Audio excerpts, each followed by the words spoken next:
అష్టోత్తర నామాలు నోటికి వచ్చేటట్టుగా నేర్చుకోవాలి.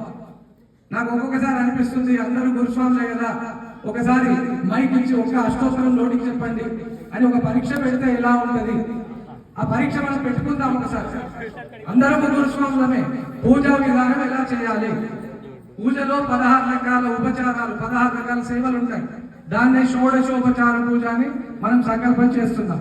ఆ షోడశోపచార పూజ స్టెప్ బై స్టెప్, ఒకదాని తర్వాత ఒకటి ఎలా చేయాలి, స్వామిని ఎలా పిలవాలి, ఎలా ప్రార్థించాలి, దాన్ని ధ్యానం అంటాం. ఆవాహన, లోపలికి రమ్మని పిలవడం. ఆసనం, కుర్చీ వేసి కూర్చోబెట్టడం. ఆచమానీయం, నీళ్లు. మన ఇంటికి ఏ బంధువులు వచ్చినా, ఇప్పుడంటే పట్టించుకుంటలేము ఏ బంధువులను, కానీ మన ఇంటికి ఎవరు వచ్చినా కానీ కాళ్ళు కడుక్కోమని నీళ్ళు ఇచ్చేవాళ్ళం, లోపలికి వచ్చాక తాగడానికి నీళ్ళు ఇచ్చేవాళ్ళం, కూర్చోమని కుర్చీ వేసేవాళ్ళం, మంచిగా ఉన్నవాళ్ళని అడిగేవాళ్ళం. షోడశోపచార పూజ